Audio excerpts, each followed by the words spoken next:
Bonjour à toutes et à tous. Avant de revenir sur les événements à venir, rappelons brièvement ce qui s'est joué lors de l'épisode précédent.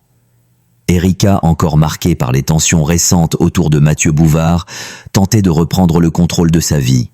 Mais l'ombre de cet homme de plus en plus envahissante continuait de planer sur son quotidien.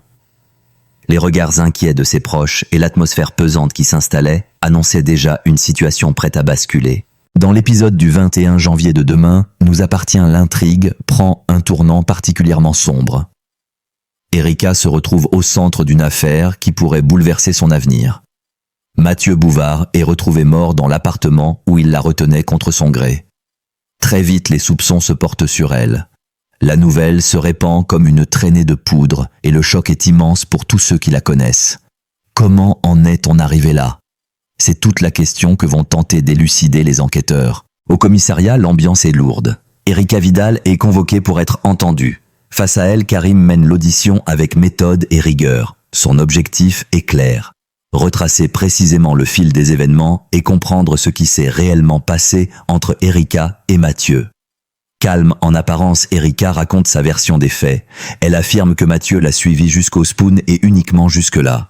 Selon elle, rien ne laissait présager une issue aussi dramatique. Karim, de son côté, ne peut ignorer les éléments troublants du dossier. Le corps de Mathieu a été découvert dans un contexte qui soulève de nombreuses interrogations. L'hypothèse d'un homicide commis en état de légitime défense est rapidement évoquée. Une piste logique compte tenu de la situation de tension et de contrainte dans laquelle Erika se trouvait. Pourtant, aucune conclusion hâtive n'est tirée. Chaque détail compte, chaque parole est analysée avec attention. Erika, visiblement déstabilisée, réfute avec force toute implication dans la mort de Mathieu. Elle assure ne pas avoir été présente au moment des faits et affirme qu'elle ignorait totalement que Mathieu était décédé. Ses déclarations sont fermes, presque désespérées. Elle clame son innocence consciente que la moindre incohérence pourrait se retourner contre elle. Son regard trahit à la fois la peur et l'incompréhension face à une situation qui lui échappe. Au fil de l'audition, la tension monte. Les questions se font plus précises, les silences plus lourds. Karim tente de confronter Erika aux zones d'ombre de son récit sans jamais perdre son sang-froid. L'enjeu est de taille. D'un côté, une femme qui se dit victime d'un homme devenu dangereux. De l'autre, un décès qui exige des réponses claires et des preuves solides. Entre les deux, une vérité encore floue, difficile à saisir. Cette affaire ne laisse personne indifférent. Au commissariat, chacun sent que l'enquête pourrait prendre une tournure inattendue.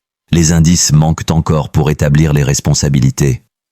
Erika est-elle une victime prise au piège d'une situation extrême ou cache-t-elle une part de vérité qu'elle n'ose pas révéler ? Les prochaines heures seront décisives pour la suite de l'enquête. Alors que l'épisode s'achève, le doute persiste, les certitudes vacillent et l'avenir d'Erika semble plus incertain que jamais.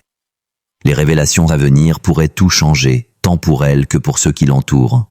Une chose est sûre. Cette affaire est loin d'être terminée et les prochains épisodes promettent de faire toute la lumière sur ce drame aux multiples zones d'ombre. Si vous avez apprécié, abonnez-vous pour voir la suite.